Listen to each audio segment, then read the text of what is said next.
السلام عليكم ورحمة الله وبركاته. إن الحمد لله نحمده ونستعينه ونستغفره ونعوذ بالله من شرور أنفسنا ومن سيئات أعمالنا. من يهده الله فلا مضل له ومن يضلل فلا هادي له. وأشهد أن لا إله إلا الله وحده لا شريك له وأشهد أن محمدا عبده ورسوله صلى الله تعالى عليه وعلى آله وصحبه وسلم تسليما كثيرا. أما بعد، فقد قال الإمام البخاري رحمه الله تعالى: كتاب فضل الصلاة في مسجد مكة والمدينة. باب فضل الصلاة في مسجد مكة والمدينة. قال حدثنا حفص بن عمر قال حدثنا شعبة قال أخبرني عبد الملك بن عمير عن قزعة قال سمعت أبا سعيد أربعا قال سمعت من النبي صلى الله عليه وسلم وكان غزا مع النبي صلى الله عليه وسلم 12 غزوة.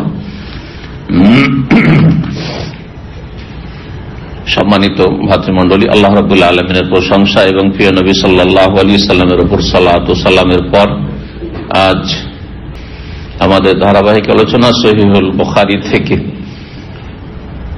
ইমাম বুখারী রাহিমাহুল্লাহর ধারাবাহিক যে কিতাব বা পর্ব রয়েছে তার পর্ব নম্বর 20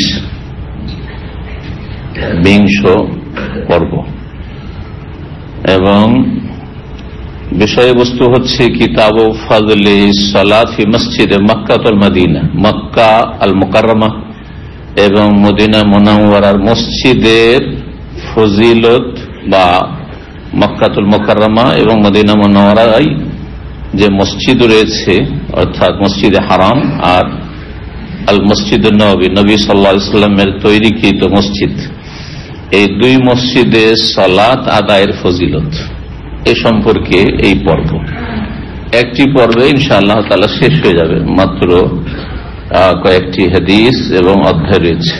এতে রয়েছে 5টি অধ্যায় এবং হাদিস রয়েছে মোটামুটি 9টি। তো বলছেন ইমাম বুখারী রাহিমাহুল্লাহ, কিতাব ফাজলিস সালাত ফি মসজিদে মক্কা ওয়াল মদিনা। এই পর্ব হচ্ছে মক্কা এবং মদিনার মসজিদে সালাত আদায় করার ফজিলত সম্পর্কে। ফজিলত মানে মহত্ব, ফজিলত মানে ফলাফল, কি পাবেন আপনি, কতটা সওয়াব পাবেন অন্য অন্য জায়গার মসজিদের তুলনায়। এখানে তাহলে দুটো মসজিদের কথাই বলা হয়েছে, যদিও আনুষঙ্গিক তৃতীয় বরকতপূর্ণ মসজিদ হচ্ছে আল মসজিদুল আকসা বা মসজিদ বাইতুল মাকদিস বা বাইতুল মুকাদ্দাস। জি, তো এই মসজিদের ফজিলতের কথা বা সেখানে অনেকের আশায় সফর করা যাবে এই মর্মে যে হাদিস রয়েছে সেটি এসেছে। তাতে কত পরিমাণ পাওয়া যাবে ওই হাদিস আসে নাই, তো সেটা ইনশাআল্লাহ তাআলা আমরা আলোচনা করে দেব। 1 নম্বর অধ্যায় বলছেন বাবু ফাজলিস সালাত ফি মসজিদে মক্কা ওয়াল মদিনা। এই অধ্যায় হচ্ছে মক্কা মদিনা মসজিদের সালাত আদায়ের ফজিলত সম্পর্কে অধ্যায় আর পর্ব কিতাব এর বিষয়বস্তু প্রায় একই, যেহেতু একটি সংক্ষিপ্ত পর্ব। 1188 নম্বর হাদিস। হাদিস বর্ণনা করছেন আব্দুল মালিক বিন উমাইর তাবেঈ আন কাযআ মাওলা জিয়াদ। অন্য হাদিসে রয়েছে জিয়াদ যে একজন ছিলেন শাসক বা গভর্নর, তার স্বাধীনকৃত গোলাম। কালা, এই কাযা বলছে সামিআতু আবা সাঈদিন আরবান, আমি আবু সাঈদ খুদরি, আবু সাঈদ মানে আবু সাঈদ খুদরি রাদিয়াল্লাহু তাআলা আনহু, যে প্রখ্যাত সাহাবী, তার থেকে 4টি বিষয় শুনেছি। আরবান মানে আরবাত উমুর, 4টি বিষয় সম্পর্কে শুনেছি। কালা, তিনি বলেন সাহাবী যে সামিআতু মিনান নবী সাল্লাল্লাহু আলাইহি ওয়াসাল্লাম, আমি নবী সাল্লাল্লাহু আলাইহি ওয়াসাল্লাম থেকে 4টি বিষয় শুনেছি এবং তোমাদেরকে বর্ণনা করছি। 4টি বিষয় এখানে আলোচনায় আসেনি, হাদিসটি সংক্ষিপ্ত আকারে নিয়েছেন বুখারী রাহিমাহুল্লাহ।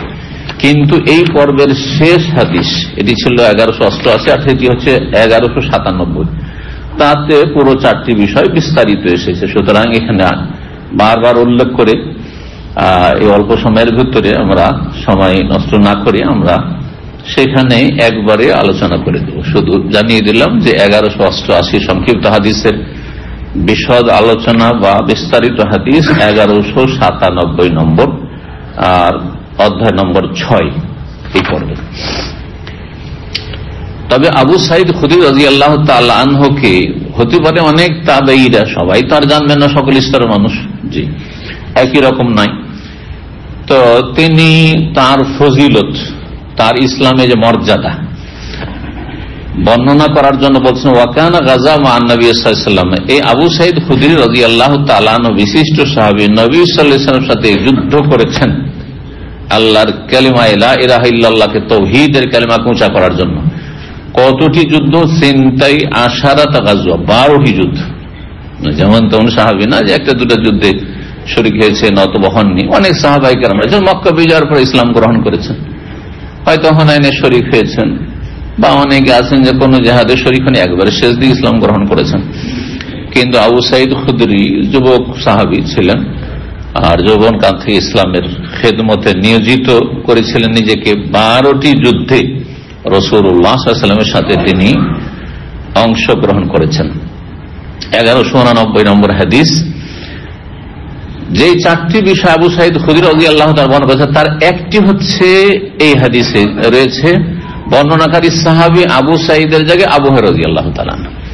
তো ইমাম বুখারী রাহিমাহুল্লাহ প্রথম হাদিসটি নিয়ে এসে যেন সংক্ষিপ্ত আকারে নিয়ে এসে বলতে চাইছেন যে এই পর্বে যে বিষয়টি সম্পর্ক রয়েছে সেটি আবু হুরায়রা রাদিয়াল্লাহু তাআলা আনহু থেকে বর্ণিত। এই হচ্ছে হাদিস, 4টি বিষয়ের একটি বিষয়।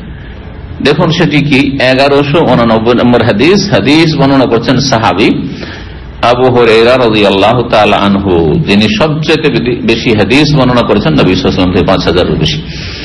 নবী সাল্লাল্লাহু আলাইহি ওয়াসাল্লাম বলেন, লা তুশাদ্দুর রিহালু ইল্লা ইলা সালাসাতি মাসাজিদা, 3টি মসজিদ ছাড়া কোন জায়গায় সফর করা যাবে না। যদি শুধু এতটুকু শাব্দিক অর্থ করি সফর করা যাবে না, তো আপনারা বিদেশে প্রবাসে সফর করে দাম কেন এসছে, সফর করা যাবে না? হ্যাঁ, রিয়াজ সফর করা যাবে না? কোন একটা দেশ দেখার জন্য এমনি যদি যান আর সেখানে গিয়ে গুনাহ উদ্দেশ্য না থাকে বা গুনাহ থেকে নিজেকে বাঁচিয়ে রাখেন, কারণ পাপের দেশে কাফের দেশে গেলেন আর গুনাহে ডুবে গেলেন তাহলে হারাম সফর। বা অনেক মুসলিম দেশে অনেকে যায় গুনাহ করে সেখানে গিয়ে, বা হারাম ব্যবসার জন্য যাচ্ছে, জায়েজ না। কিন্তু এমনি সফর কয়েক ভাগ বিভক্ত। কিছু সফর আছে ফরজ সফর। 1 নাম্বার সফর হচ্ছে ফরজ ওয়াজিব সফর, যেমন হজ উমরা সফর। হজ উমরা ফরজ আছে, তো হজ উমরা সফর হচ্ছে ফরজ সফর। আপনার সফর করতে হবে, দূরে বাড়ি মক্কায় থাকলে মক্কা থেকে করে নিলেন, কিন্তু দূরে বাড়ি সফর করতে হবে। দাম আছেন সফর করতে হবে, ফরজ। পয়সা হয়েছে হজের সমান, ঋণ মুক্ত হয়ে। এই নয় যে গাড়ি বাড়ি নারী সবকিছু করার পরে হজ সব শেষ করে না, এটা ওটাই যায় না। ঋণ মুক্ত হয়ে গেছেন, আর ব্যক্তি মালিকানা এতটা পয়সা এসছে যে যা দিয়ে হজ করতে পারবেন, যে কয়েকদিন হজে থাকবেন সেই কয়েকদিনের ভরণ পোষণ দিয়ে যেতে পারেন। আপনার অধীনে যারা আছে তাদেরকে ব্যাস হজ ফরজ হয়ে গেছে। অধিকাংশ মানুষ হজ ফরজ আছে। যারা হজ করেননি এখন, যখন 1000-1500 রিয়ালে হজ করা হইতো, 2005, 8, 10 পর্যন্ত 2000 রিয়ালের মধ্যে হজ হইতো, এখন 15,000 দিয়ে হজ হয়। জি, এখন বুঝতে পারছেন। আর এই ফরজ ছেড়ে দিয়ে চলে যাবেন, রবের কাছে ফেসে যাবেন, যেহেতু একসময় ফরজ ছিল ফরজ আদায় করেন। এটা বললে হবে না যে এখন তো 15,000 খরচ করার মতো ক্ষমতা নেই। আপনি গুনাহগার অবশ্যই, কারণ আপনার লাইফে এমন একটা সময় গেছে যে সময় ফরজ ছিল আপনার উপর, বিলম্ব করেছেন। আর এই বিলম্ব করা জায়েজ না, এটি হচ্ছে সঠিক মত। হজ ফরজ হওয়ার পরে আলাল ফৌর, মানে দ্রুত, সেই বছরই ফরজ। ইমাম শাফিঈ রাহিমাহুল্লাহ বলছেন, কার হজ ফরজ হয়ে গেছে তারপর সে তারাখির সাথে অর্থাৎ বিলম্বের সাথে হজ করে। হজ ফরজ হয়েছে 10 বছর আগে, 10 বছর পরে হজ করলো, বা 2 বছর পরে, 1 বছর পরে হজ করলো।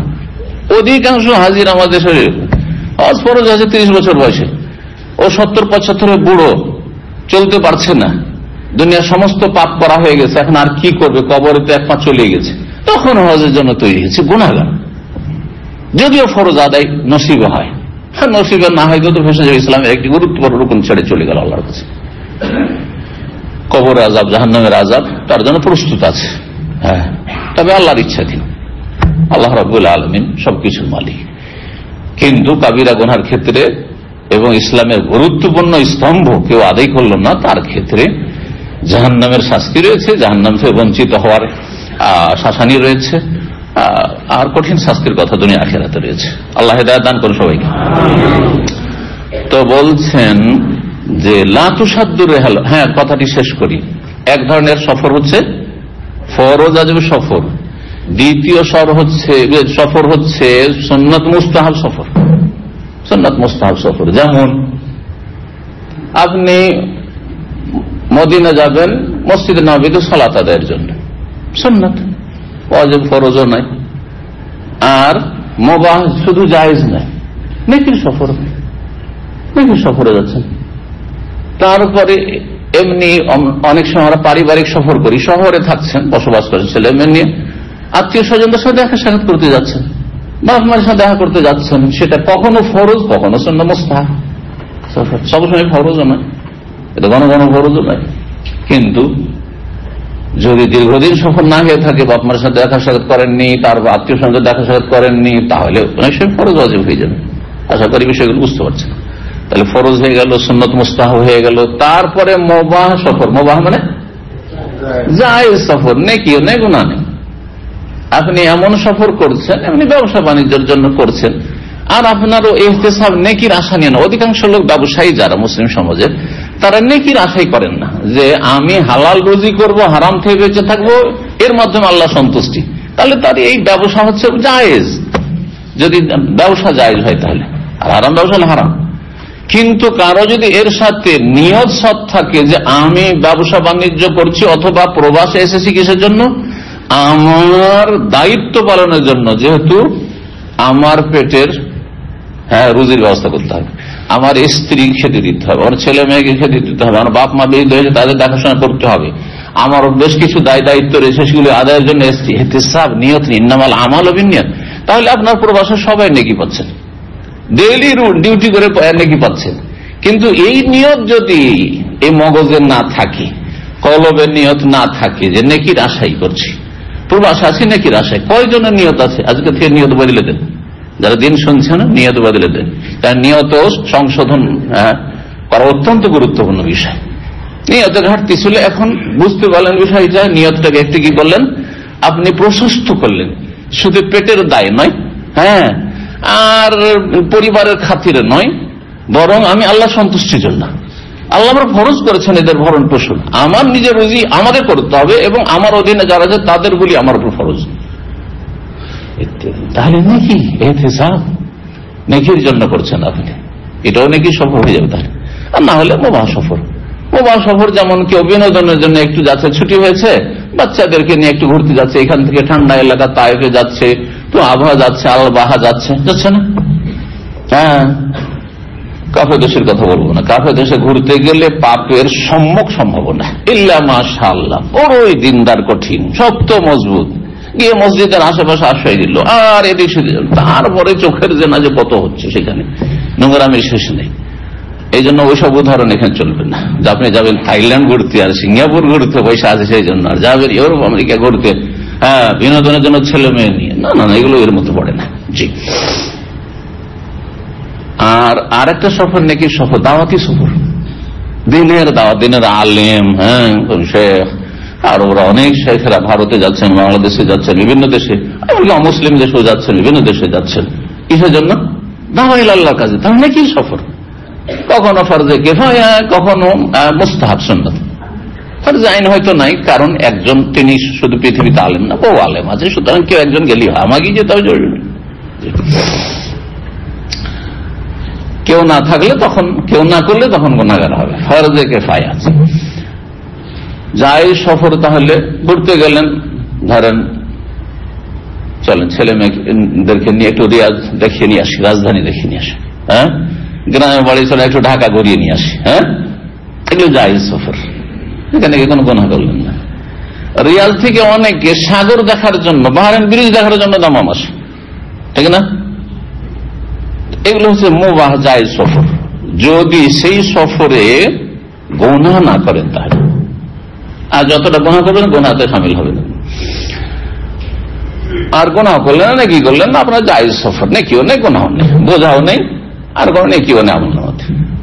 না জায়েজ সফর, এক দেশ থেকে আর দেশ কি জন্য যায়, পাক করার জন্য, হ্যাঁ, অপচয় করবে, সেখানে গিয়ে লাখ লাখ টাকা খরচ করে আসছে, খেলা দেখার জন্য, ক্রিকেট দেখার জন্য গেল, একদম সরাসরি ফিল্ড, হ্যাঁ, লন্ডন গেল। কেউ যাচ্ছে কোথাও কিছুদিন সেখানে গিয়ে পাপটাপ করে মদ খাবে। হ্যাঁ, দেশে সম্ভব না, মুসলিম সমাজ।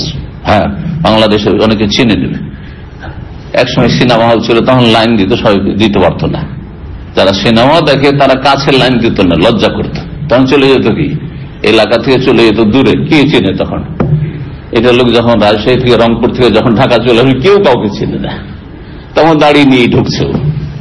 ঠিক আছে, হ্যাঁ, এগুলো হচ্ছে হারাম সফর। তো সফরের মধ্যে একটি সফর হচ্ছে মক্কা মদিনার সফর, আর বাইতুল মুকাদ্দাস প্যালেস্টাইনের সফর। এই তিনটি জায়গার সফর নেকির আশায় করা যাবে। তিনটি মসজিদের সফর কিসের আশায় করবেন?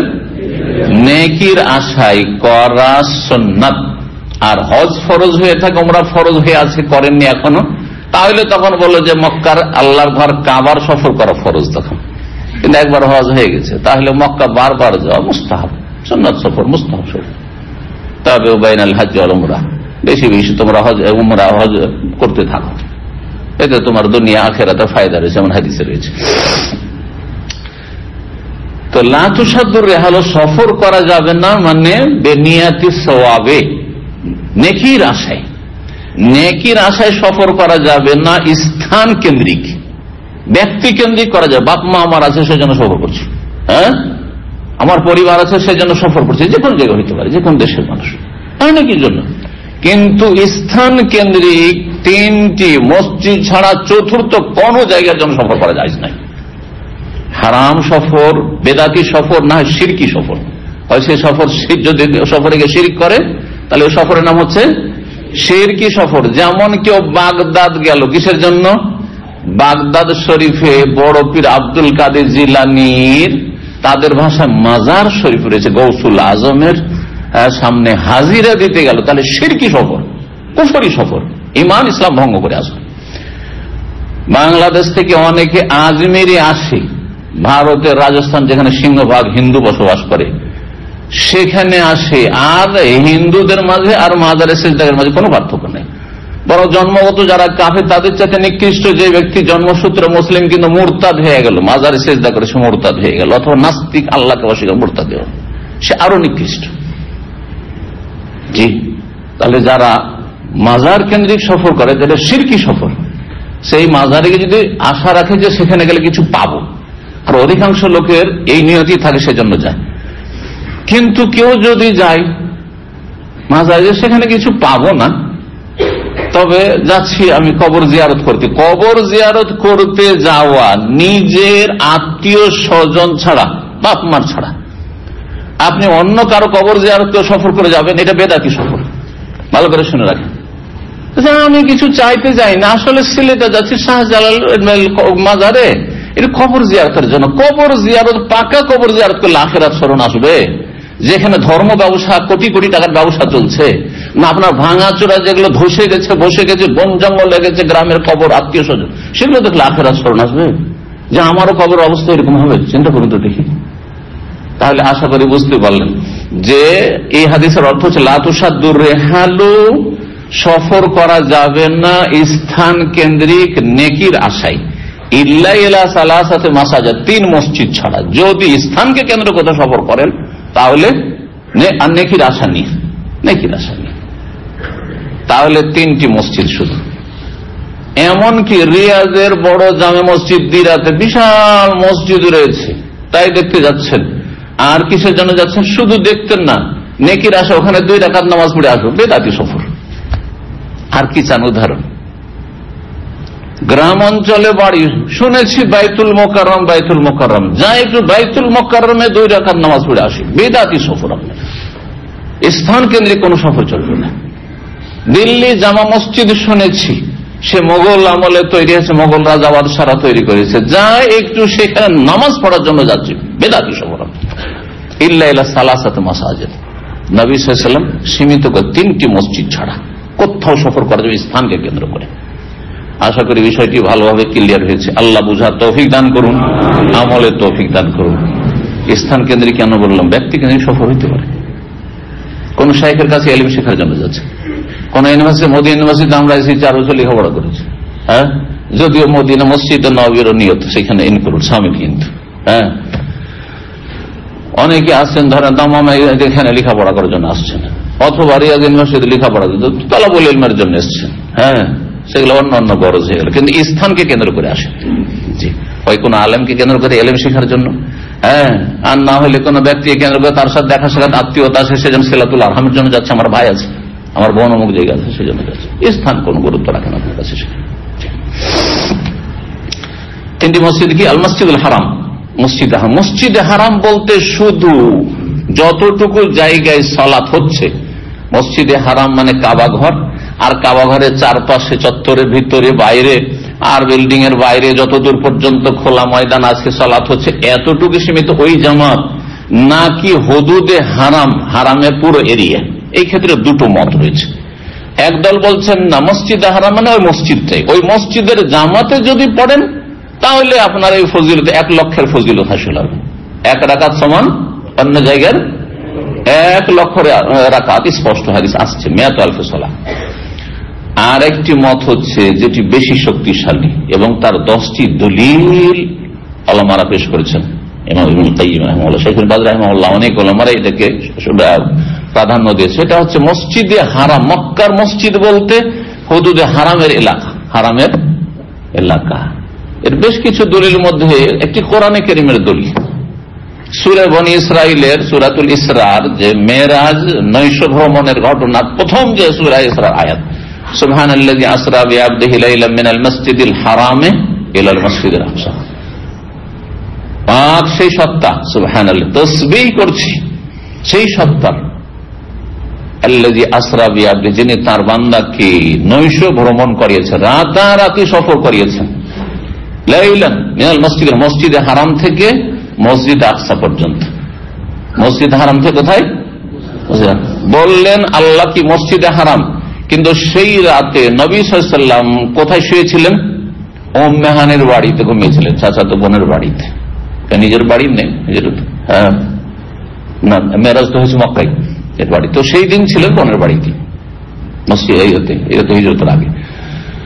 তো মসজিদে হারাম থেকে আল্লাহ বলছেন, কিন্তু মসজিদ হারাম থেকে অনেক দূরে উম্মে হানির বাড়ি, এখন ধরেন কাছে হয়ে গেছে, যে মওলাদুর রাসূলের আশেপাশে যেদিক দিয়ে আপনাদের বাসগুলো দিয়ে নামায়, আর ওই থেকে গেলে দেখেন একটা লাইব্রেরি আছে, ওইটাকে বলা হচ্ছে নবী সাল্লাল্লাহু আলাইহি ওয়াসাল্লামের জন্মস্থান, মানে ওটা তার মায়ের বাবার বাড়ি ছিল, আর তার আশেপাশে উম্মে হানির বাড়ি, আলী ইবনে তালেব ওদের বাড়ি, ওই এলাকাতে আর কি, জি, বনু হাশিমের বাড়ি।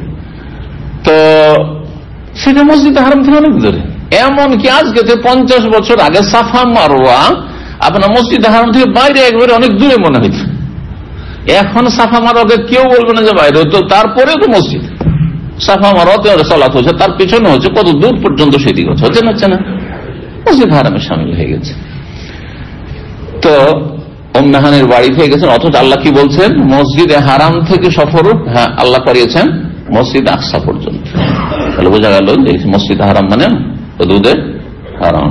এই জন্য হারামের যে কোনো এরিয়ায় কেউ যদি আজিজিয়ায় নামাজ পড়ে, কেউ মিসফালায় নামাজ পড়ে, অন্য মসজিদেও পড়ে, 1 লক্ষের সওয়াব পাবে। হ্যাঁ, যে কোনো জায়গায় বাস হারামের এরিয়ার ভিতরে, গোটা মক্কা নয় কিন্তু, মসজিদ আয়েশা রাদিয়াল্লাহু তাআলা আনহা যে রয়েছে তার বাইরে এদিকে হারাম শেষ হয়ে গেল, তারপরে অনেক দূর পর্যন্ত মক্কা আছে, হ্যাঁ, মক্কা শহরে জনবস্তি আছে, সেগুলোতে নেকি পাওয়া যাবে না, তখন সেখানকার ফজিলত আর এখানকার ফজিলত থেকে ওই মসজিদগুলি যেগুলো হারামের বাইরে। কিন্তু মদিনার ক্ষেত্রে মসজিদ নববী, কারণ মসজিদি হাজা, আমার এই মসজিদ বলেছেন। সুতরাং কেউ মসজিদে কোবাতে পড়ে, মসজিদে কিবলাতানে পড়ে, অন্য কোন মসজিদে পড়ে, সেগুলিতে এক কথা মসজিদ নববীর জামাত ছাড়া পাশেই কোন মসজিদে যদি সালাত আদায় করে, সেখানে 1000 সওয়াব পাবে না, 1000 সওয়াব পাবে না। মসজিদ আকসা বাইতুল মুকাদ্দাসের মসজিদ। 1190 নম্বর হাদিস বর্ণনা করছেন আবু হুরায়রা রাদিয়াল্লাহু তাআলা, বলছেন আন্না রাসূলুল্লাহ সাল্লাল্লাহু আলাইহি ওয়াসাল্লাম রাসূল বলেছেন, সালাতুন ফি মসজিদি হাযা, আমার এই মসজিদে সালাত আদায় করা, আমার এই মসজিদে, মানে কোন মসজিদে? মসজিদে নববী। শুধু মসজিদে নববীর জামাত হইতে হবে, সেটা যত বড় জামাত হোক না কেন, কাতারের কাছাকাছি কাতার মিলে থাকলেই হলো, বিচ্ছিন্ন কাতারে হবে না। হোটেলে নামাজ হচ্ছে, মাঝখানে ফাঁকা রাস্তা আর ফাঁকা ফিল্ড পড়ে আছে, আর বিচ্ছিন্ন জায়গায় সালাত আদায় করছে, এরকম ইক্তেদা জায়েজ না, এইভাবে নামাজ হবে না। কিন্তু কাতারের সাথে কাতার লেগে যদি 2-4-10 কিলোমিটারও চলে যায়, কিন্তু চারিদিকে কাতার লেগে আছে, পেছনের মশালি সামনে মশালিকে দেখতে পাচ্ছে। কাতারে কাতার লাগা মানে এত জরুরি নয় যে মানে মাঝখানে যেন আর একেবারে গ্যাপ না থাকে, ধরে নি কিছুটা গ্যাপ আছে, কিন্তু সামান্য একটু গ্যাপ আছে, তাহলে চলতে পারে। 1-2টা কাতার মাঝখানে হয়তো লেগে গেছে। কিন্তু এইখানে কিছু লোক, যেমন এখানে মসজিদে জুমার দিনে যারা মোতাখাল্লিফিন পরে আসে, সকালবেলা খুব ঘুমায় আর তারপরে আসে, মসজিদ তো কোনোদিন নসিব হয় না তাদের, এমনকি মসজিদের সাথে লাগোয়া জায়গাতে কোনো নসিব হয় না, তখন রোডের ওপারে তারা সালাত আদায় করে। রোড রাস্তা দিয়ে গাড়ি চলছে কিংস অব্দি, আর ওই পারে ফুটপাতে সালাত আদায় করেছে, এটা সালাত হবে না। এইভাবে সালাত হয় না বিচ্ছিন্ন কাতারে। ভালো করে শুনবেন। রাসূলুল্লাহ সাল্লাল্লাহু আলাইহি ওয়াসাল্লাম বলেছেন, সালাতুন ফি মসজিদি হাযা, আমার এই মসজিদে সালাত আদায় করা, খায়রুম মিন আলফি সালাতিন, 1000 গুণ কি উত্তম, খায়রুন উৎকৃষ্ট, উত্তম, 1000 বলেছেন। ফি মাস অন্যান্য মসজিদের তুলনায়, তো অন্য মসজিদে 1000 পড়েন আর মসজিদ নববীতে 1 রাকাত সমান, তাহলে 2 রাকাত সালাত আদায় করলেন মসজিদ নববীতে। আপনি তাহিয়াতুল মসজিদ বা যে কোনো নফল ফরজ যাই হোক না কেন, তাতে কত হয়ে গেল? 2000। অন্য জায়গায় 2000 রাকাত পড়ে যত সওয়াব পেতেন, আপনি 2 রাকাত পড়ে সেই সওয়াব পেলেন মসজিদে নববীতে সাল্লাল্লাহু আলাইহি ওয়াসাল্লাম। ইল্লাল মসজিদুল হারাম, যতগুলি মসজিদ অন্যান্য বলে দিলেন, একমাত্র মসজিদে হারাম ছাড়া। মসজিদে হারামের ফজিলত মসজিদ নববীর চাইতেও বেশি, এই জন্য বলে মসজিদে হারাম ছাড়া। আর মসজিদে আকসা, যে বাইতুল মুকাদ্দাসের মসজিদ, তারও ফজিলত রয়েছে। কতটা ফজিলত রয়েছে এখানে আলোচনা করে না ভালো হবে। কত দেখি, যে বলবেন অত হই হই করেন, একজন হাত তোলেন। কে বললো 500 না কত? 500। আর কিছু? 250। কে বললো 250? আর কোন ইয়ে নেই? 100 মাত্র না, এটা বেশি কমিয়ে দিলেন, এত বেশি কমায় না। আর কিছু? কত? 500 তো বললো, তো ওইটা আবার বলার দরকার থেকে নতুন কিছু বলেন। নতুন মজাব চাই, ওই পুরাতন মজাবে চলবে না, কথা বুঝছেন? একটা মজাব হলো 250, মানে একটি মত, আর একটি মত হলো 500, আর একটি মত কারো রয়েছে 1000 মসজিদ নববীর সমান্তরালে। আর একটি মত সর্বর্ধে, যেটি একটি দুর্বল জয়ীফ হাদিস আছে, সেটি কিন্তু ভারত বাংলাদেশে বেশি প্রসিদ্ধ মত, কিন্তু আপনারা বললেন না কেন? আমি তো অবাক হচ্ছি। 50,000, এইটা 50,000 হাদিস জয়ীফ, দুর্বল, সর্বসম্মতিক্রমে। সুতরাং এই জয়ীফ হাদিস বয়ান করা জায়েজ নয়, তার অবস্থা বয়ান করা ছাড়া। যেমন আমি বলে দিলাম 50,000 হাদিস আছে, কিন্তু হাদিস সহিহ না। একটি 1000 হাদিস রয়েছে, কিন্তু মসজিদ নববীর সমান নয়, সেজন্য সেটাও ঠিক নয়। 500 হাদিস গ্রহণযোগ্য, মোটামুটি 500, মসজিদ নববীর অর্ধেক। তবে এই মর্মে যতগুলি হাদিস রয়েছে তার মধ্যে সবচেয়ে সহিহ যেটি, সেটি হচ্ছে 250। যদিও আপনাদেরকে অনেককে নতুন লাগবে, প্রথম শুনছেন। 250 হাদিসটি বেশি সহিহ। জি, আল্লামা আলবানী রাহিমাহুল্লাহ এই কথাটি বলেছেন, কারণ তিনি হাদিসের যেহেতু বিজ্ঞ ইমাম ছিলেন, হাদিসের সহিহ জয়ীফ বলছে যেই হাদিসগুলি এসছে পরস্পর বিরোধী, তার মধ্যে সবচেয়ে শক্তিশালী হাদিস এই হাদিসটি মুস্তাদরাক হাকিমে রয়েছে এবং তাবরানির মুজামুল আওসাতে রয়েছে। ইমাম তাবরানি 3টি কিতাব, হাদিসের মুজামুল কবির আর মুজামুল আওসাত আর মুজামুল সগীর, মুজামুল আওসাতে রয়েছে। সেই হাদিসটি আপনাদেরকে একটু শুনিয়ে দিই, কারণ নতুন যেহেতু, তো শোনার প্রয়োজন রয়েছে। মদিনার একজন মুহাদ্দিস এবং আমার সরাসরি ওস্তাদ, 2 বছর আকীদার ওস্তাদ, আল্লামা শেখ আব্দুল মোহসেন আল আব্বাদ হাফিজাহুল্লাহ তাআলা, তিনি মসজিদে নববীতে কুতুবুস সিত্তা, বুখারী, মুসলিম, আমাদের যুগে মুসলিমের দার্স দিতেন, মানে বুখারী হয়ে গেছিল 35 বছর আগের কথা বলছি, তখন সহিহ মুসলিমের দার্স মসজিদে নববীতে চলত। আপনার পুরান এলাকা, যেটা মসজিদের আপনার তুর্কি আমলের এলাকা, সেখানে তার দাস চলত। তো প্রায় বসার চেষ্টা করতাম, আসর পরে বা মাগরিব পরে দার্সগুলো হইতো। তো সেই সময় তাফসীর দার্স আবু বকর জালাল আছে, জি, গ্রাজুয়েশনে। তো এখন মাশাআল্লাহ আন্তর্জাতিক বড় আলেম এবং খতিব, বক্তা এবং লেখক, তার ছেলে, বাপের ছেলে, বাপকা বেটায় করে। আল্লাহ রাব্বুল তাদের খেদমত কবুল করুন। তো আব্দুল মোহসেন আব্বাদ একটি ছোট পুস্তিকা লিখেছেন মসজিদে আকসার ফজিলত সম্পর্কে, সবগুলি হাদিস নিয়ে এসে, যেহেতু হাদিসের তিনি বড় মুহাদ্দিস ছিলেন, তো তারপরে তিনি প্রাধান্য দিয়েছেন 250 ফজিলতকে, 250টি বেশি। তো হাদিসটি আপনাদেরকে শোনাই তাহলে। সেই হাদিসটি হচ্ছে যে আবু যার রাদিয়াল্লাহু তাআলা আনহু বলছেন যে তাযাকারনা নাহনু ইনদা রাসূলিল্লাহ সাল্লাল্লাহু আলাইহি ওয়াসাল্লাম, আমরা রাসূলুল্লাহ সাল্লাল্লাহু আলাইহি ওয়াসাল্লামের সামনে আপোষে আলাপ আলোচনা শুরু করলাম, আইয়ুহুমা আফযালু, দুই মসজিদের কোন মসজিদ বেশি উত্তম, বেশি ফজিলতপূর্ণ, মসজিদ রাসূলুল্লাহ সাল্লাল্লাহু আলাইহি মসজিদ, মদিনার মসজিদ, নাকি আও মসজিদ বাইতুল মাকদিস, বাইতুল মুকাদ্দাসের মসজিদ। বাইতুল মুকাদ্দাস বা বাইতুল মাকদিস দুটো পড়া যায়। ফাকালা রাসূলুল্লাহ সাল্লাল্লাহু আলাইহি ওয়াসাল্লাম, তখন রাসূলুল্লাহ সাল্লাল্লাহু আলাইহি ওয়াসাল্লাম আপোষে সাহাবীরা আলাপ আলোচনা করছেন, নবী সাল্লাল্লাহু আলাইহি ওয়াসাল্লাম ফয়সালা, চূড়ান্ত ফয়সালা, ওহীর কথা। তিনি তখন সালাতুন ফি মসজিদি হাযা আফযালু মিন আরবা'i সালাওয়াতিন ফি, আমার মসজিদে সালাত আদায় করা হচ্ছে বাইতুল মুকাদ্দাসে 4 বার সালাত আদায় করার চাইতে উত্তম।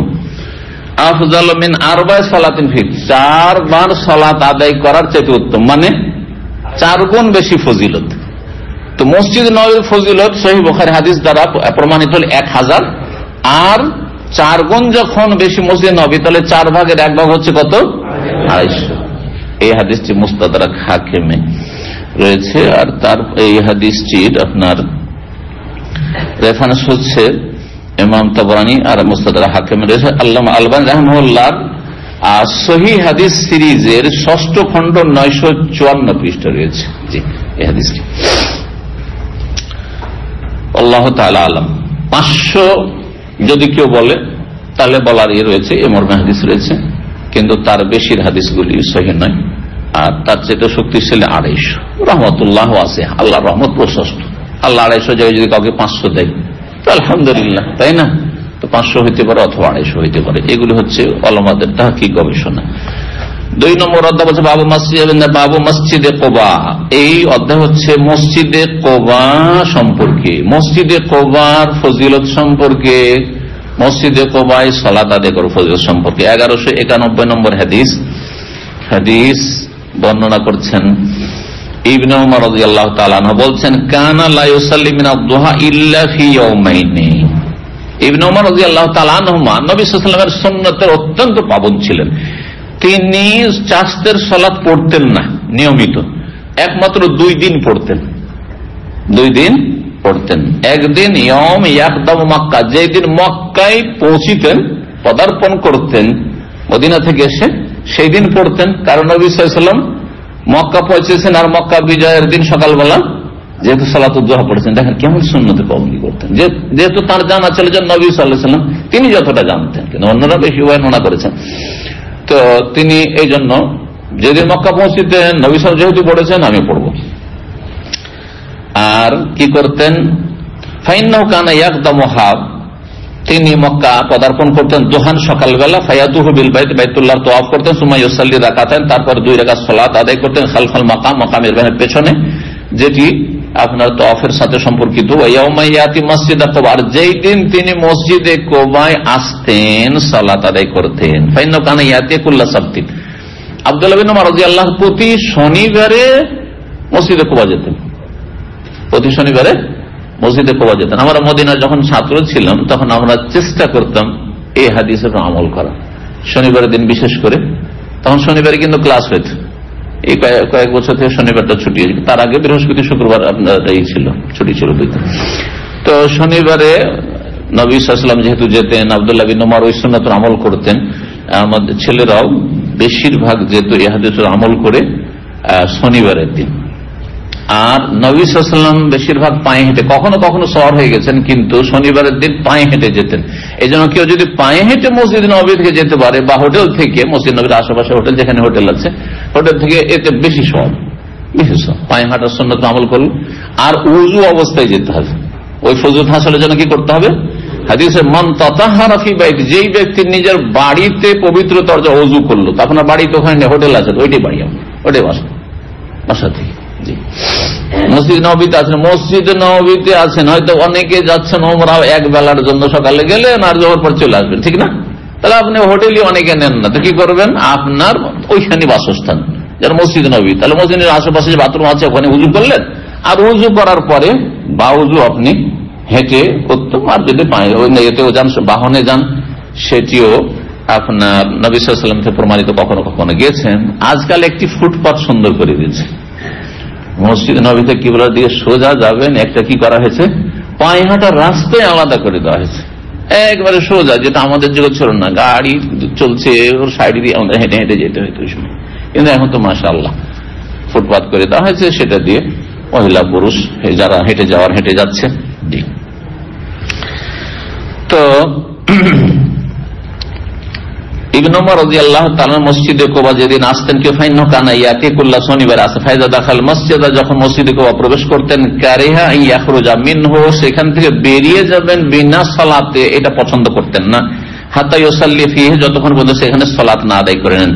কাল, আর বলতেন, ওয়া কানা ইউহাদ্দিসু, তিনি বয়ান করতেন, আন্না রাসূলুল্লাহ কানা ইয়াজুরুহু রাকিবান ওয়া মাশিয়ান, নবী সাল্লাল্লাহু আলাইহি ওয়াসাল্লাম মসজিদে কুবার জিয়ারত করতেন, মানে যেতেন, রাকিবান, কখনো বাহনে উঠে পিঠে চেপে, আর কখনো পায়ে হেঁটে। 1192 নম্বর হাদিস বলছেন, ওয়া কানা ইয়াকুলু লাহু, আগের সনদে বর্ণনা করেছেন ইবনে ওমর বলতেন, ইন্নামা আসনাউ কামা রাআইতু আসহাবি ইয়াসনাউন, আমি ওই রকমই করছি যেমন আমার সাথী সঙ্গীদেরকে করতে দেখছি। ওয়ালা আমনা আহাদান ইনশাআল্লাহ ফি আইয়ি সাআতিন শাআ মিন লাইলিন আও নাহারিন গায়রা আন্না লা তাতাহাররাউ তুলুআশ শামসি ওয়ালা গুরুবাহা, বলছেন যে আমি আমার সাথী সঙ্গীদেরকে যেমন করতে দেখেছি তেমনই আমি করছি, আর আমি কাউকে বাধা দেব না রাত দিনের যে কোনো অংশে, যে কোনো সময়ে মক্কাতুল মুকাররমায়, কাবা ঘরের চত্বরে সালাত আদায় করতে পারে। এটি শুধু মসজিদে হারামের বৈশিষ্ট্য, মক্কায় যে কোনো সময় সালাত আদায় করতে পারে। নিষিদ্ধ সময় আসর থেকে কি মাগরিব, কারণগত জায়েজ, কারণগত যে কোনো জায়গায় যায়, মসজিদে বসবেন তাহিয়াতুল মসজিদ, এটা কারণগত, কাজা আছে তাই কারণগত, জানাজা আছে কারণগত জায়েজ, কিন্তু বিনা কারণে নফল পড়া মসজিদ নববীতে আসর থেকে মাগরিব জায়েজ না, এমনি নফল পড়ছেন।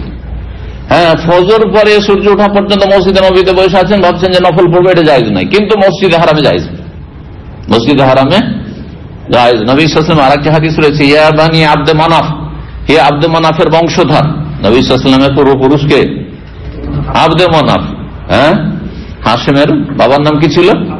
আব্দে মানাফ, মাশাআল্লাহ। তো ইয়া বানি আব্দে মানাফ, যেহেতু তারাই কুরাইশের সবচেয়ে শ্রেষ্ঠ গোত্র, হে আব্দে মানাফের বংশধর, লা তামনাউ আহাদান তাফা বিহাযাল বাইত, এই ঘরের কাউকে তওয়াফ করতে কোনো সময় বাধা দিবেন না। ওয়াসাল্লা মিনাল লাইলি ওয়ান নাহারি আইয়াতা সাআতিন শাআ, রাত দিনের যে কোনো সময় তওয়াফ করবে, যে কোনো সময় সালাত আদায় করবে, বাধা দেবেন না। নফল তওয়াফ করছে অনেকেই, জরুরি না যে উমরার তওয়াফ, তাই না, আর হযরত নফল তওয়াফ, তো নফল তওয়াফের সাথে সালাত, 7 চক্কর দিল 2 রাকাত পড়লো, 7 চক্কর দিল 2 রাকাত পড়লো, বা এমনিও যদি কেউ নফল পড়ে, তাহলে মসজিদে হারামের বৈশিষ্ট্য হচ্ছে সেখানে 24 ঘন্টা সালাত আদায় করতে পারে।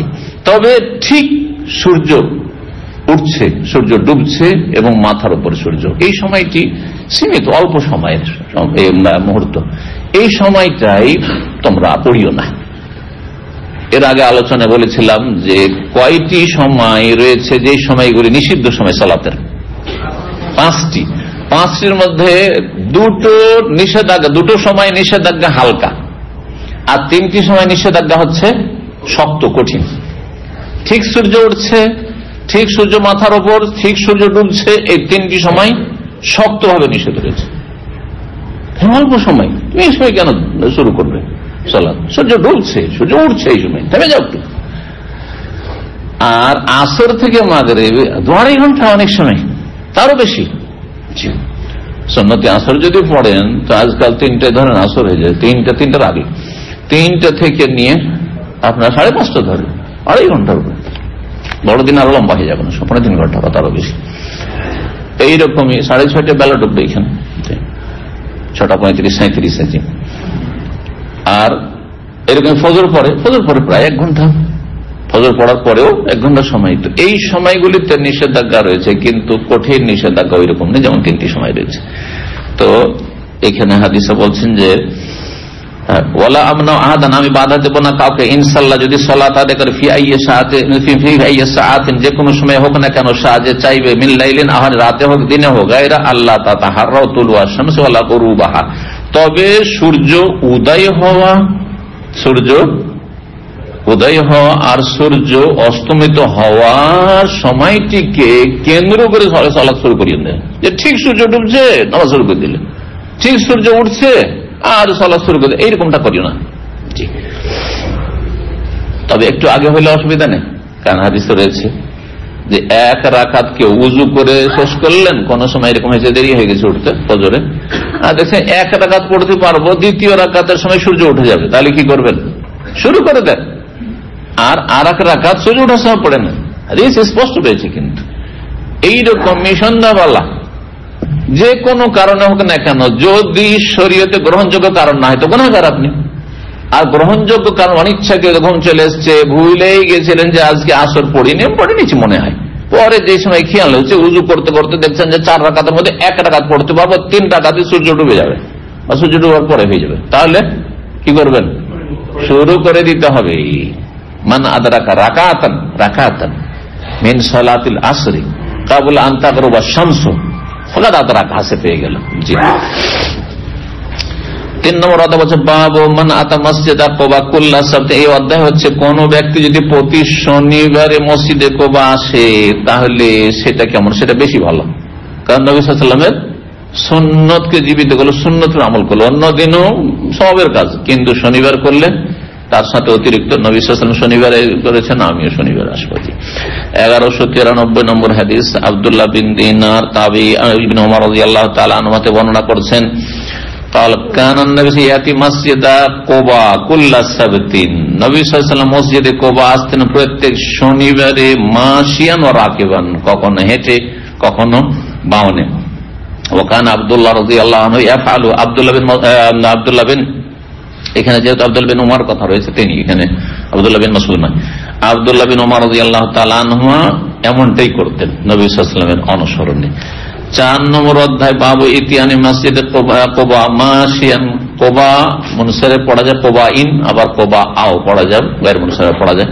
কুবা হচ্ছে প্রসিদ্ধ কাপে দম্মা দিয়ে, কিন্তু কাবা কেবা 3টি জায়েজ। জানেন না? আরবরা অনেক সময় বলে, আরবরা তাদের মাতৃভাষায় বলে, কিন্তু কোবাটাই বেশি প্রসিদ্ধ, কোবা। তো মসজিদে কোবা আসা হচ্ছে পায়ে হেঁটে অথবা বাহনে, এই মর্মে ইবনে ওমর রাদিয়াল্লাহু তাআলা আনহু হতে বর্ণিত হাদিস, তিনি বলেছেন কানান ইয়াতি কুবা আন, নবী সাল্লাল্লাহু আলাইহি ওয়াসাল্লাম মসজিদে কুবা আসতেন রাকিবান ওয়া মাশিয়ান, কখনো বাহনে কখনো পায়ে হেঁটে। এই নাফে বর্ণনা ফায়ুসাল্লি ফিহি রাকাতাইন, নাফে বর্ণনা করেছেন তার ওস্তাদ এবং মুনিব ইবনে ওমর রাদিয়াল্লাহু তাআলা আনহু থেকে, যেতে 2 রাকাত সালাত আদায় করতেন। জি, 2 রাকাত যদি সালাত আদায় করেন মসজিদে কুবায় বা ওযু গিয়ে, তাহলে কি সওয়াব পাওয়া যাবে? হ্যাঁ, কে হজের বললো? হজ না উমরা? এইখানে উমরা, গোলমাল করবেন না, এই যে অনেকে একাকার করে দেন, একটা হাদিসকে আর একটা হাদিসে লাগিয়ে দেন। এই যদি হাদিস বর্ণনার যুগ হইতো তাহলে আপনাদের নাম হইতো হাদিসের কায়দা কেন মুখতালিফ, মানে গোলমালিয়া দেয়, যে গোলমালে তার হাদিস হচ্ছে জয়ীফ, তা আপনাদের হাদিসগুলো সব দুর্বল হয়ে যেত ওই যুগে হলে। ভাগ্য ভালো, মুখতালিফ মানে যে গড়মিক্স করে দেয় একটা হাদিসকে আর একটা হাদিসের সাথে দিল লাগিয়ে। তো মসজিদে কোবায় 2 রাকাত সালাত আদায় করে বাউলুর বাসা থেকে গিয়ে বা হোটেল থেকে গিয়ে, তাহলে সে কি পাবে? কানাকা আজরা উমরা, উমরার সওয়াব পাবে। আর হজ এবং উমরার পূর্ণ সওয়াব পাবে। যে হাদিসটি রয়েছে সেটা হচ্ছে ইশরাকের সালাত কেউ যদি আদায় করে, ফজর পড়লো জামাতে, তারপরে জিকির আজকার পড়তে থাকলো, এই না যে চলে গেল মসজিদে মুসাল্লাতে বসে থাকলো, মহিলা মুসাল্লাতে বসে থাকলো, সংসারের কাজে লাগলো না, জিকির আজকার চলতে থাকলো, সূর্য উঠে গেল, সূর্য ওঠার পরে 10 মিনিট 12 মিনিট পরে 14 মিনিট পরে, প্রায় যখন 1 বর্ষ পরিমাণ হয়ে যায়, সেই সময় 2 রাকাত সালাত আদায় করলো, হ্যাঁ, এই কয়েকটি জিনিস খেয়াল রেখে যদি করে তাহলে কানা লাহু কাজরি হাজ্জাতিন ওয়া উমরাতিন তাম্মাতিন তাম্মাতিন তাম্মাতিন, নবী সাল্লাল্লাহু আলাইহি ওয়াসাল্লাম বলেছেন, তাহলে সে পূর্ণ একটা হজের ওমরার পূর্ণ পূর্ণ পূর্ণ সওয়াব পাবে, নবী সাল্লাল্লাহু আলাইহি ওয়াসাল্লাম বলেছেন। তো এটাকে ওইটাতে লাগিয়ে দিয়ে অনেক মনে করে কোবা মসজিদে 2 রাকাত পড়লে আমি হজ উমরার সওয়াব পাবো, না, হজ উমরার দুটো না, উমরার সওয়াব পাবেন এখানে। জি, 5 নম্বর অধ্যায় হচ্ছে বাবু ফজলে মা বাইনাল কবর ওয়াল মিম্বার। এই অধ্যায় হচ্ছে নবী সাল্লাল্লাহু আলাইহি ওয়াসাল্লামের কবর যেই কক্ষে রয়েছে, মানে হুজরা আয়েশা, নবী সাল্লাল্লাহু আলাইহি ওয়াসাল্লামের যেটি বাসা ছিল, মা আয়েশা রাদিয়াল্লাহু তাআলা আনহা সেটা বাস করতেন, সেই হুজরা যেটাকে অধ্যায় কবর বলা হয়েছে, কিন্তু হাদিসে, সহিহ হাদিসে কবর নেই। কারণ নবী সাল্লাল্লাহু আলাইহি ওয়াসাল্লাম যখন বলছেন তখন জীবিত, তাহলে কি করে বলবেন যে আমার কবর? কথা বোঝা গেছে না? যদিও কেউ কেউ এটার ব্যাখ্যা করার চেষ্টা করেছে যে নবী সাল্লাল্লাহু আলাইহি ওয়াসাল্লামকে আগে থেকে হতে পারে ওহী করা হয়েছিল, কিন্তু সহিহ হাদিসে মা বাইনা কবরি ও মেম্বারি নেই, মা বাইনা বাইতি ও মেম্বারি, আমার ঘর এবং আমার মেম্বারের মাঝখানে রয়েছে। আর যে হাদিসে কবরি আমার কবর আর আমার মেম্বারের মাঝখানে জায়গাটি রাউযাতুম মিন রিয়াজিল জান্নাহ, এই হাদিসটি যঈফ, দুর্বল সনদের দিক থেকে। তাহলে কোন বর্ণনাকারী যার স্মৃতি শক্তি দুর্বল, নবী সাল্লাল্লাহু আলাইহি ওয়াসাল্লাম বলছেন বাইত শব্দ বলেছেন, ও বাইতটাকে ভেবেছে তো ওইখানেই তো নবী সাল্লাল্লাহু আলাইহি ওয়াসাল্লাম কবর হয়েছে, আর বর্ণনাকারী পরে পরে কবর হওয়ার পরে বর্ণনা করেছেন, তখন বাইতটাকে কি করে দিয়েছেন? পরিবর্তন করে কবরি করে দিয়েছেন। হাদিস সহিহ নয়, এটা এই শব্দে হাদিস সহিহ নয়। তো নবী সাল্লাল্লাহু আলাইহি ওয়াসাল্লামের কবর এবং মেম্বারের মাঝখানে এই অর্থে কবর যে ওই ঘরে কবর আছে সেজন্য, কিন্তু হাদিসে যখন সামনে হাদিস আসছে নবী সাল্লাল্লাহু আলাইহি ওয়াসাল্লাম কবর এবং মেম্বারের মাঝখানে জায়গার ফজিলত সম্পর্কে হাদিস শুনুন। তার মানে মসজিদে নববীর পুরোটার ফজিলত 1000, কিন্তু তার চাইতে অতিরিক্ত ফজিলত হচ্ছে রওজার। রওজা মানে আবার, হ্যাঁ, ইন্ডিয়া বাংলাদেশি রওজা আলাদা। ইন্ডিয়া বাংলাদেশি রওজা কি জানেন?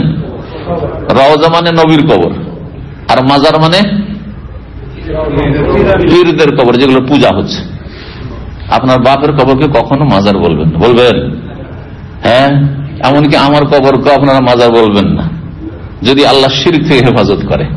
কিন্তু আমার পাকা যদি হয়ে যায় তাহলে বিপদ। কারণ অনেক ভালো মানুষের কবর পাকা হয়ে পূজা হয়েছে, কিন্তু ইমাম আবু হানিফার কবর হচ্ছে। আব্দুল কাদের জিলানী যে কোরআন সুন্নাহ অনুসারী, তিনি বলছেন, হ্যাঁ, যে কোরআন সুন্নাহ আহলুল হাদিসরা হচ্ছে ফিরকা নাজিয়া, আর তার সে সবচেয়ে বড় পীর, সবচেয়ে বেশি পূজা তার হচ্ছে, তার কবর হচ্ছে। চিন্তা করেন তো, ভালো মানুষের হবে না।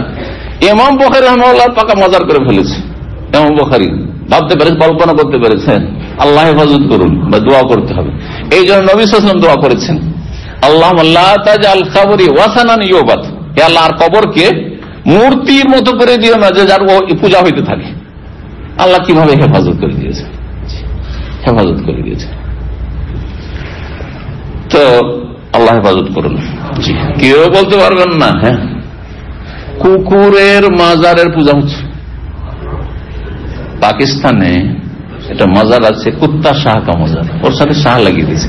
কেমন করে এটা মাজার হইল? এই কুকুরটা ছিল পীর সাহেবের ভক্ত, মানে ওর বাড়ির কুকুর।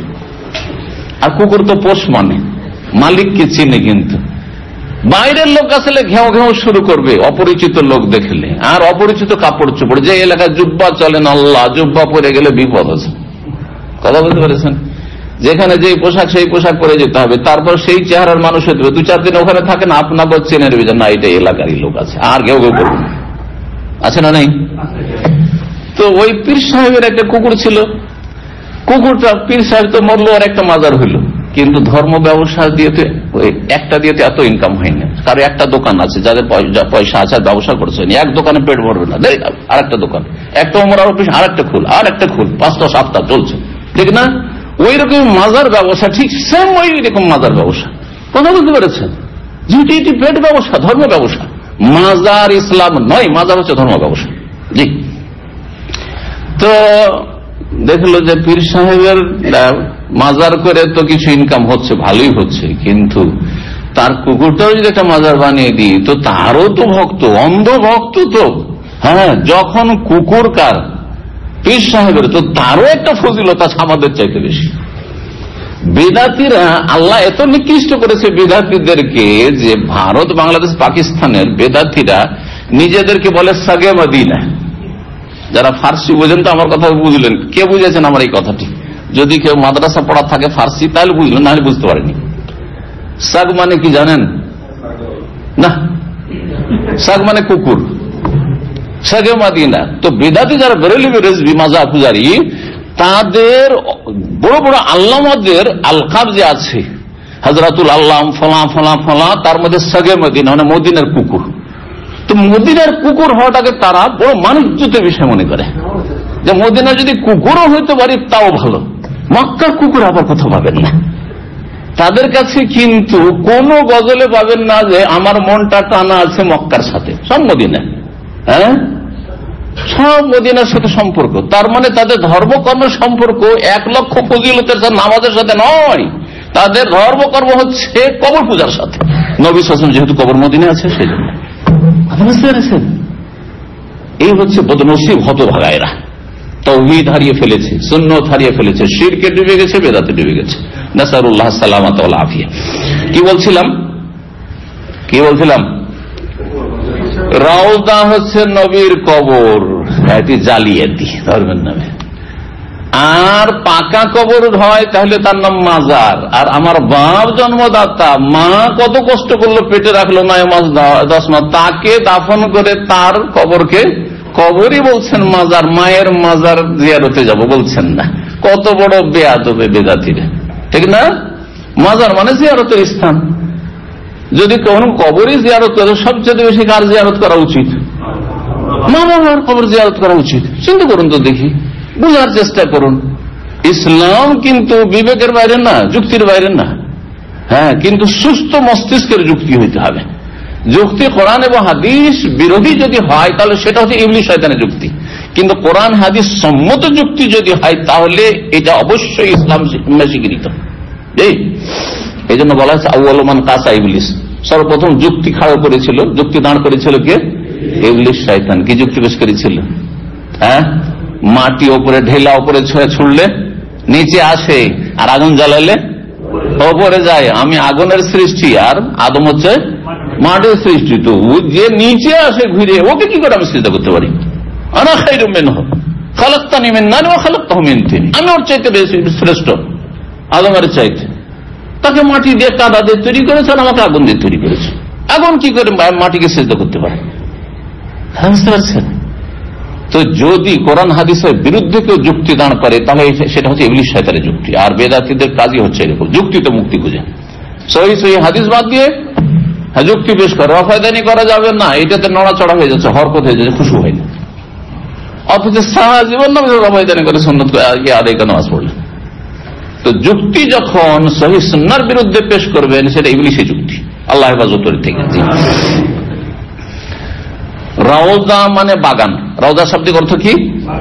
বাগান। জি, রওজা। এখানে দাম্মামে হাইয়ু রওজা একটা আছে, যেটা 37 এখন সাবা সালাসিন ছিল, কেউ আছেন কিনা ওই এলাকার, ওইটাকে হাইয়ু রওজা সম্ভবত বলা হয় এখন। হাইয়ু রওজা মানে বাগান আসলে। জি।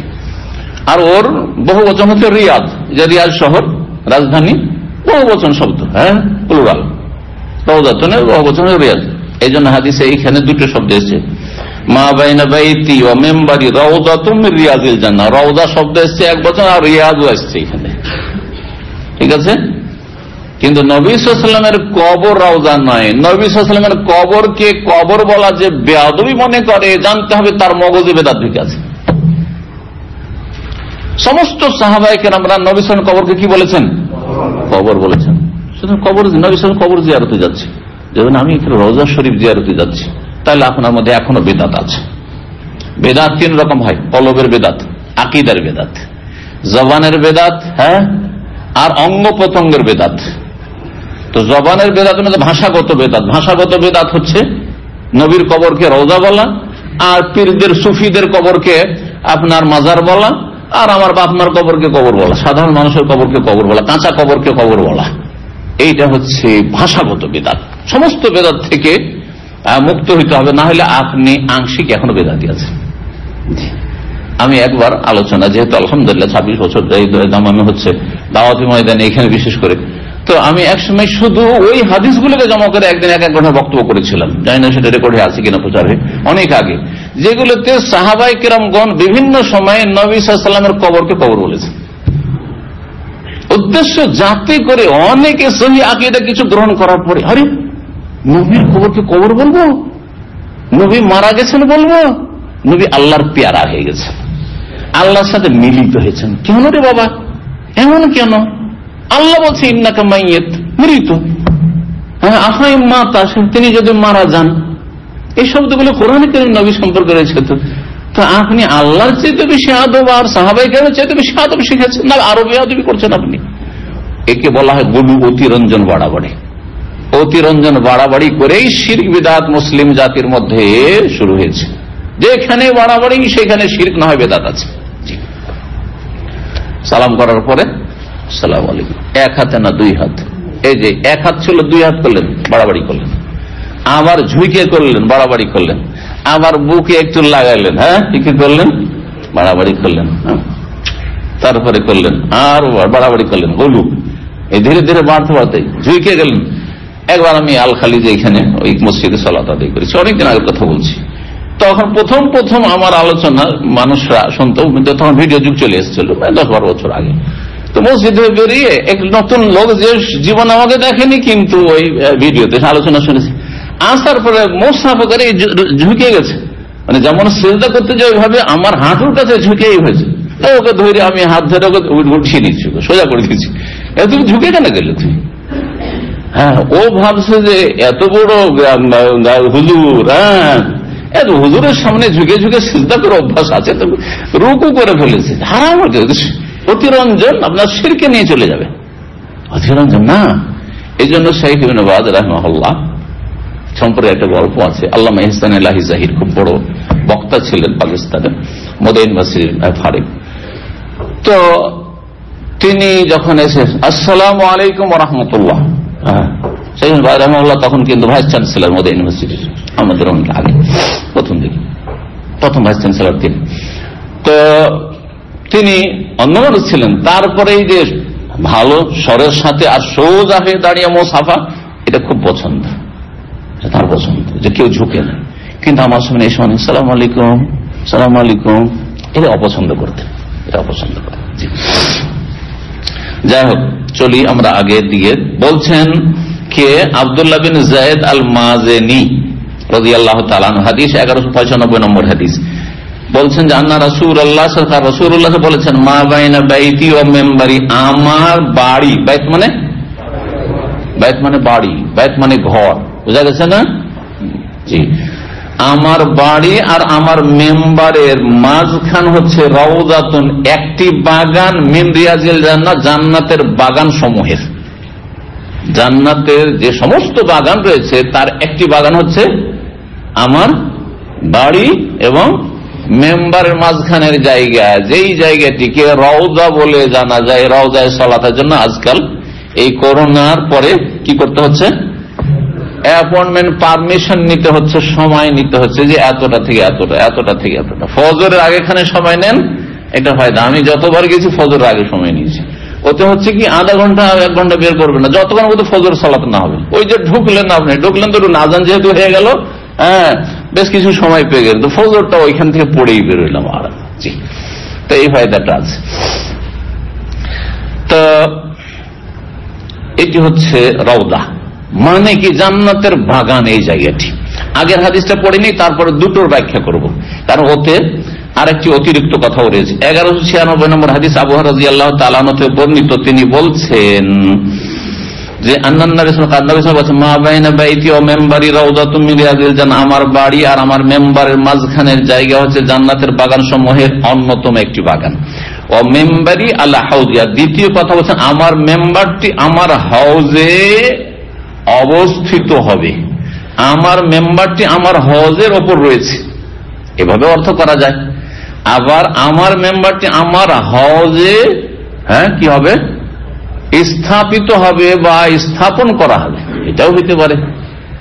দুটো যে অনুবাদ করলাম, দুটো অনুবাদ দুই দিকে ব্যাখ্যা নিয়ে যায়, কিন্তু যারা বাংলা ভালো করে জানছেন, বাংলা জানছেন মাশাআল্লাহ, কিন্তু সূক্ষ্মভাবে ভাষাটি আমার বুঝলেন কিনা। আগের অনুবাদটি কি করলাম, মেম্বারি আল্লাহ হাউদি, একটি অর্থ।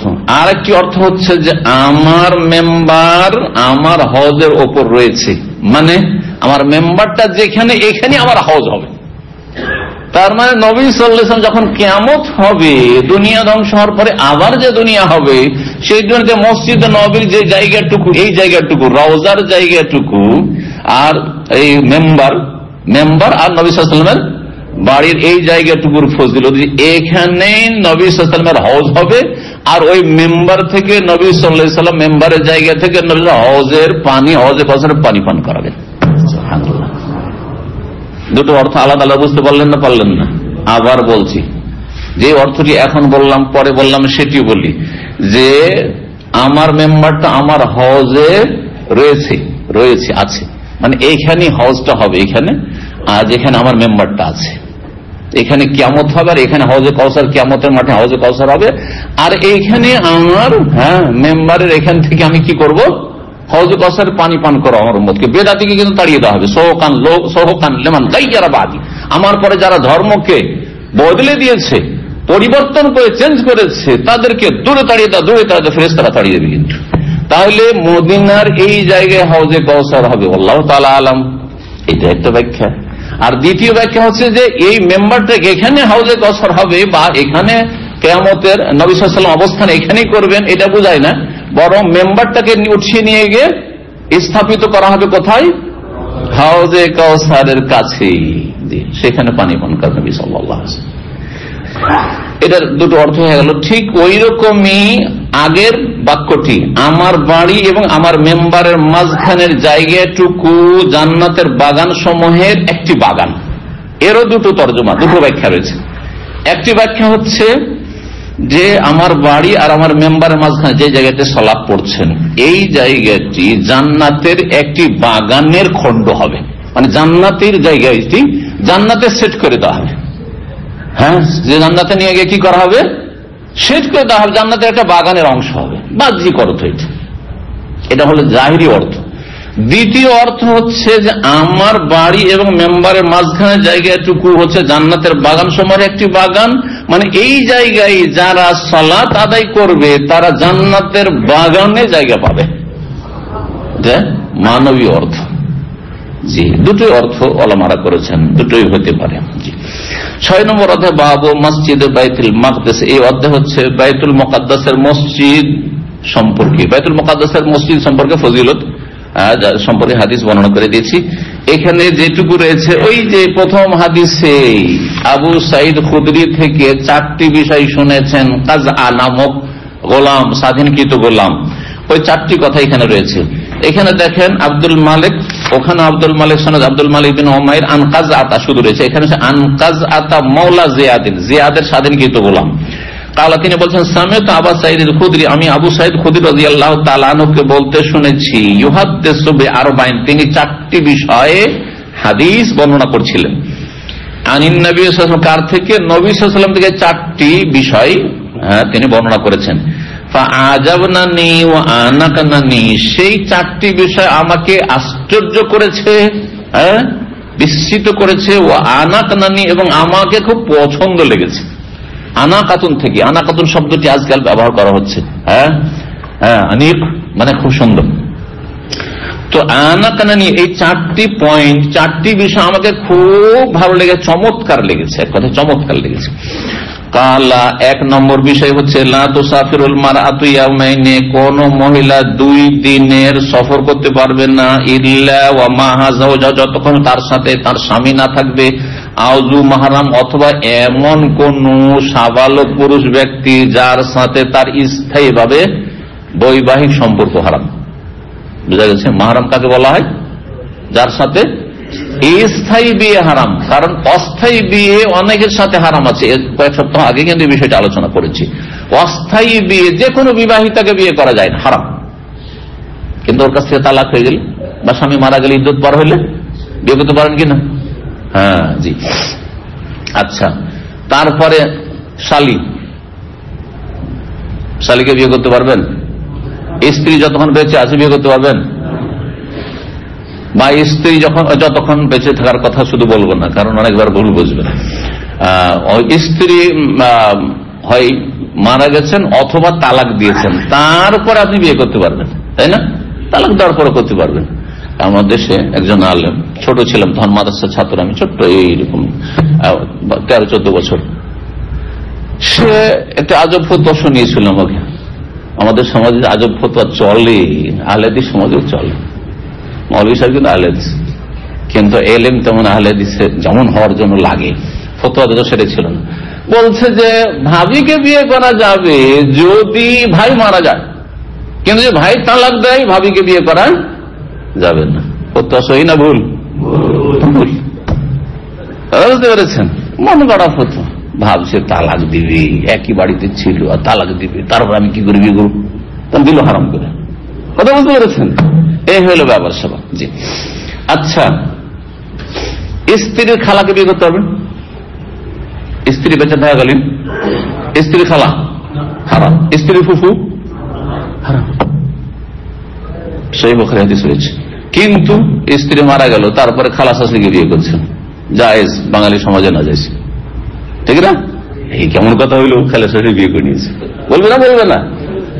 স্ত্রীর ফুফুকে যতক্ষণ স্ত্রী আছে বিবাহ বন্ধনে বিয়ে করতে পারে, তালাক দিয়ে দিয়েছেন, ফুফুকে বিয়ে করার অসুবিধা নেই। কিন্তু স্ত্রীকে তালাক দেওয়ার পরে বা স্ত্রী মারা যাওয়ার পরে শাশুড়িকে বিয়ে করতে পারবেন? বিধবা হয়ে আছে, যাক স্ত্রীটা মারা গেল, কোথায় আর যাবো, শাশুড়িকে বিয়ে করে ফেলি, জায়েজ না। মনে রাখবেন, শাশুড়ির ক্ষেত্রে অনেকে মূর্খামি করে। একজন এই কয়েকদিন আগে ফতোয়ার উত্তর দিলাম, জিজ্ঞেস করছে আমাকে হোয়াটসঅ্যাপে যে স্ত্রী বিয়ে করেছি কিন্তু স্ত্রীর সাথে আমার কোন সহবাস হয়নি, দেখা সাক্ষাৎ হয়নি, আর শাশুড়ি খুব মানে যুবতী আর সুন্দরী আছে, তো স্ত্রীকে তালাক দিয়ে বিয়ে করতে পারবো? হাউযুবিল্লাহ। না, কোরআনের ভাষা আল্লাহ বলছেন তোমাদের স্ত্রীদের মায়েদেরকে হারাম করা হয়েছে। স্ত্রীর হারাম, শুধু কবুল করেছেন, দেখা সাক্ষাৎ হয়নি, বিয়ের আগেও দেখেননি, পরেও দেখেননি, শুধু তবে আমি কবুল করলাম, আর তারপর আপনার শাশুড়ি আপনার হারাম, সাথে সাথে সহবাস হোক আর নাই হোক, দেখা সাক্ষাৎ হোক আর না হোক, খালওয়াত নির্জনতা হোক আর নাই হোক। জি, তো কোন মহিলা 2 দিনের সফর করতে পারে না, কেন বলেছেন?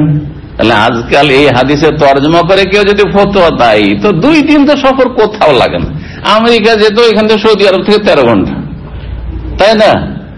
এইখানকার সর্বোচ্চ সফর এখান থেকে নিউজিল্যান্ড, অথবা আমার ক্লাসমেট আছে নিউজিল্যান্ডে, ওদের ইউনিভার্সিটিতে পাশ করে, মাশাআল্লাহ ওখানে তাই। কার যে কোথায় রুজি, একই ক্লাসে পড়াশোনা করেছি ইন্ডিয়ার, আমার খুব ঘনিষ্ঠ সঙ্গী ছিল, রুমে সবসময় যাতায়াত, এখনো কথা হয় মাঝে মাঝে। নিউজিল্যান্ডে এক মসজিদে দায়ী আছে মাশাআল্লাহ, সৌদি আরবের পক্ষ থেকে, ওখানে তার আল্লাহ রুজি, ছেলে মেয়ে তার ওইখানেই মানুষ হয়েছে। কোথায় আল্লাহ কাকে নিয়ে চলে গেছে। আর একজন সোমালিয়ান আমার ক্লাসমেট, এখানে দামামে এসে কয়েক বছর আগে দেখা করে গেছে, সে আপনার অস্ট্রেলিয়াতে আছে, পিএইচডি করে ওখানে দায়ী হয়ে আছে। আমরা 120 জন মদিনায় ছিলাম, কে যে কোন দেশে কার যে কোথায় আল্লাহ রুজি, মাতাদের নফসুল মাজা তাকসে আগামীকাল কে যে কোথায় যাবে আল্লাহ ভালো জানে। নিজের কথাও জানতাম না যে আমার রুজি আল্লাহ রাব্বুল আলামিন এতদিন এখানে দামামে রেখেছে, তাই না? সুবহানাল্লাহ, ইন্নাল্লাহা রাজ্জাকুল কুওয়াতিল মাতিন, আল্লাহ যে কাকে কোথায় রিজিক দিবেন তিনি রাজ্জাক। তো কি বলছিলাম, যদি এই তর্জমা করে মুফতি সাজেন আজকাল সোশ্যাল মিডিয়ার মুফতিদের মতো 2 দিনের সফর করা যায়, তাহলে একদিনে তো কোনো ব্যাপারই না, 1.5 দিন হইলেও কোনো ব্যাপার না। আর যদি 5 ঘন্টা 7 ঘন্টা এখান থেকে বাংলাদেশ ফ্লাইট কতক্ষণ লাগে? 5.5 ঘন্টা 6 ঘন্টা, কোনো অসুবিধা নেই। তাহলে একা মহিলা সফর করছে নাকি? বাংলাদেশের এপার থেকে ওপার 2 দিন কোথাও লাগবে না, বাসের ট্রেনে বাংলাদেশের এই মাথা থেকে ওই মাথা জোট, টেকনাফ থেকে তেঁতুলিয়া লাগবে 2 দিন, লাগবে না? তাহলে তো আর অসুবিধা নেই। হ্যাঁ, শুধু ভারতটাও গেলে 2 দিন লাগতে পারে, তো সেখানে আরাম লাগবে, বাংলাদেশের মধ্যে আর লাগছে না। তাহলে না, কোথাকার ফতোয়া কোথায় দিয়ে দেবেন না? তাহলে জানতে হবে যে এই কথাটি নবী সাল্লাল্লাহু আলাইহি ওয়াসাল্লাম যখন বলেছেন তখন বাহন কেমন ছিল, আরে উটের পিঠে। আর তারপর আরেকটা হাদিসে একদিনের কথা, মাসিরাতে ইয়ামিন ওয়া লাইলা, একদিন এক রাতের কথাও রয়েছে। তো আপনি 2 দিন শুধু নেবেন? হ্যাঁ, 2 দিন, 1 দিন দুটোকে তাহলে কি করেন, সমন্বয় করেন। তো 1 দিন, একদিনে কত কিলোমিটার উটের পিঠে যাওয়া যায়? জি, এটা সফরের দূরত্ব। ওলামারা বলেছেন একদিনে, সারা দিন যদি চলতে থাকে তবু কত চলে, 50-60 কিলোমিটার বেশি যেতে পারবে না। 50-60 কিলোমিটার বেশি যেতে পারবে উটের পিঠে বা পায়ে হেঁটে, এতটা বাস। আর এর চাইতে বেশি 10-20 কিলোমিটার 30 কিলোমিটার ভিতরে আছে, শহরের ভিতরে আছে, তো মহিলা সব আরেক জায়গায়, এটাকে সফর বলা হবে না। দাম্মান থেকে কোনো মহিলা খবরে যাচ্ছে, বা একদল 2-3 মহিলা খবরে যাচ্ছে, এটা সফর নয়। এখান থেকে কাতিও যাচ্ছে, সফর নাই। সাফওয়া আপনার যাচ্ছে, অথবা আপনার আরো কি কি জায়গায়, সব জায়গাগুলো রয়েছে, মুসাহিদ রয়েছে, আরো যেসব জায়গায় রয়েছে, এগুলো সফর না। হ্যাঁ, কিন্তু জোবাইল 80 কিলোমিটার হয়ে যায় সফর, তাহলে বিনা মাহরামে যাওয়া যায় না কোনো মহিলা। এখান থেকে আলহাসা অথবা আবকি কেমন কি, কারণ প্রায় 80-র কাছাকাছি, ওটা 75-78 কিলোমিটার, আসলে সেটাও সফর ধরে নিতে হবে, তাহলে এগুলো যাওয়া যাবে না। বাকি এগুলোতে যেতে পারবে, কিন্তু একটা মাসলা মনে রাখবেন, একাই বেগানা পুরুষের সাথে যেতে পারবেন না। ট্যাক্সিতে চাপলো, এই যে লিমুজিন ট্যাক্সি, হ্যাঁ, বা যে কোনো গাড়িতে, প্রাইভেট কার, কোনো ব্যক্তির, আমাদের অনেক আছেন না, মিশর করছেন, আর একজন মহিলাকে নিয়ে নির্জনে আপনার সাথে বসে আছে, সেখানে যে কোনো গল্প হতে পারে না, পারেন না, একজন মহিলা থাকলে এইটা হারাম, খালওয়াত।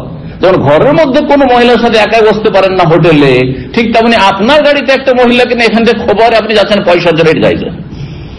কিন্তু 2জন মহিলা যদি হয় জায়েজ, তাহলে সেখানে আর নির্জনতা নেই।